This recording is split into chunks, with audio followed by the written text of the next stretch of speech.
вставай, ты сюда первая. Ты кто снимаешь? Я вообще не видно, Ксюш.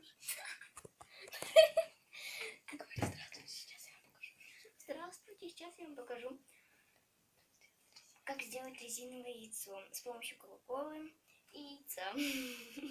Для этого понадобится нам обычная чашка, кока-кола и яйцо. В чашку мы наливаем, можно такую вот бутылочку кока-колы. Вот. Далее мы выливаем всю эту колу в такую чашку. Берем самое обыкновенное яйцо, куриное, и кладем его прямо так. Оно у вас будет немножко всплывать, но это ничего страшного. Оно так и должно. Через сутки вы видите, как яйцо почернело и почти что стало резиновым. Были как попрыгунчик. Все. Следующая часть будет